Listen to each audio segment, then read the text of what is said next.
एक व्यवसायी से अज्ञात व्यक्ति के द्वारा व्हाट्सएप से कॉल कर 5 लाख रुपए की रंगदारी की मांग की गई और ये कहा गया कि आप एसबीआई के इस खाता में पैसा जमा कर दीजिए, अन्यथा आपके साथ में कोई बुरी घटना होगी। लापरवाही सामने आती है तो हम लोग कार्रवाई करें। बिहार में बैठकर राजस्थान के जोधपुर में एक बड़े व्यवसायी से 5 लाख रुपए रंगदारी मांगने वाले बड़े गिरोह का बिहार पुलिस ने खुलासा कर दिया।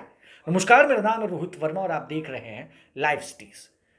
बिहार के दरभंगा में बैठकर 3 अपराधियों ने एक बड़े व्यवसायी जो राजस्थान के जोधपुर में रहते हैं उनसे 5 लाख रुपए रंगदारी मांगी थी और जिसके बाद बिहार पुलिस महकमे में खलबली मच गई थी जब बिहार पुलिस को यह पता चला कि वो जो अपराधी हैं वो बिहार में ही बैठे हैं और एक फेक सिम और फेक बैंक अकाउंट में पैसे डालने के लिए बड़े व्यवसायी को व्हाट्सएप कॉल के थ्रू रंगदारी मांग रहे हैं, तो बिहार पुलिस महकमे में हड़कंप मच गया था।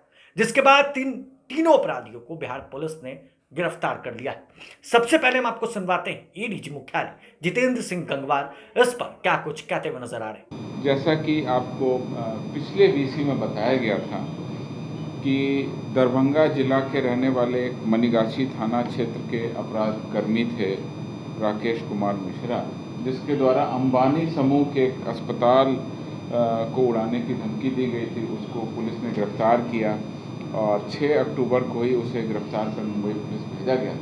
उसी तरह का एक और अंतर्राज्यीय मामला प्रकाश में आया है, जिसमें राजस्थान राज्य के जोधपुर जिला के रतनगढ़ थाना क्षेत्र में एक व्यवसायी से अज्ञात व्यक्ति के द्वारा व्हाट्सएप से कॉल कर 5 लाख रुपए की रंगदारी की मांग की गई और ये कहा गया कि आप एसबीआई के इस खाता में पैसा जमा कर दीजिए, अन्यथा आपके साथ में कोई बुरी घटना होगी।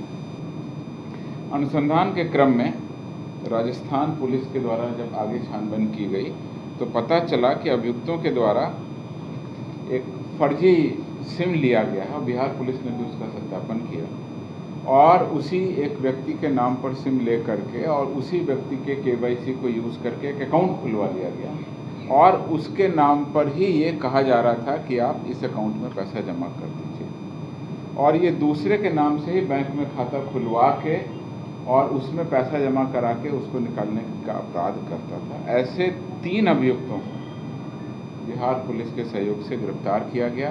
दरभंगा जिला के रहने वाले हैं और इनको माननीय न्यायालय में ट्रांजिट रिमांड के लिए भेजा गया और अब वो जोधपुर कोर्ट में स्थापित कर दिए गए हैं। तो ये जो तीनों अपराध कर्मी हैं ये दरभंगा के रहने वाले हैं और ये उसी तरह का घटना है जैसे कि बॉम्बे पुलिस के सहयोग में हम लोगों ने वहाँ मिश्रा गिरफ्तार किया था। इसका नाम आ गया है तो बताएंगे, मैं बता दूँगा।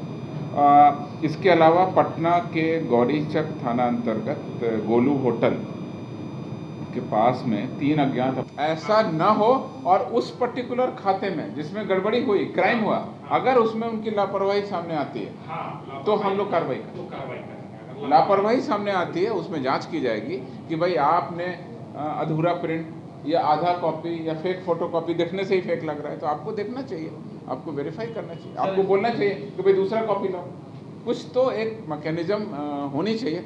हम लोग चाहेंगे कि एक चूँकि 2 अलग अलग विभागों का इशू है, बहुत इम्पोर्टेंट है, फ़ोन भी बहुत इम्पोर्टेंट है, अकाउंट भी बहुत इम्पोर्टेंट है। एक में टेलीकॉम कंपनी इन्वॉल्व है, एक में बैंक इन्वॉल्व है। बैंक भी अलग अलग हैं, राष्ट्रीयकृत बैंक अलग हैं, प्राइवेट बैंक अलग हैं, नेशनलाइज बैंक अलग हैं, बहुत सारी शाखाएं हैं, बहुत सारी जगहों से मिलता है। लेकिन इसमें जो भी लेटेस्ट गाइडलाइन है गवर्नमेंट की उनका सही से अनुपालन। तो आपने सुना किस तरीके से उन अपराधियों ने व्हाट्सएप से कॉल किया राजस्थान में बैठे एक बड़े व्यवसायी को और अपने चंगुल में फंसाने के लिए उन्होंने ये कहा कि आप इस बैंक अकाउंट में पैसे डाल दीजिए वरना आपके साथ कुछ बुरा हो सकता। जिसके बाद बिहार पुलिस छापेमारी की, पता लगा कि दरभंगा में एक अपराधी है जिनका एक बड़ा गिरोह है और जिसमें 3 सदस्यों को अब गिरफ्तार कर लिया गया है। और साथ ही साथ एडीजी मुख्यालय जितेंद्र सिंह गंगवार ने कई टेलीकॉम कंपनियों से भी ये गुजारिश की है, ये निर्देश दिया है कि आप फेक आईडी को पर सिम किसी को भी ना दें और साथ ही साथ बैंकों को भी ये निर्देश दिया गया और साथ ही साथ सभी एसपी को भी ये कहा गया है कि अगर आप जांच अच्छे से नहीं कीजिएगा तो आप पर कार्रवाई की जाएगी। बहरहाल इस खबर में बस इतना ही। अगर आप हमारे इस वीडियो को हमारे यूट्यूब चैनल पर देख रहे हो तो चैनल को सब्सक्राइब कर ले, साथ ही साथ हमारे फेसबुक पेज को फॉलो करना बिल्कुल भी ना भूलें। धन्यवाद।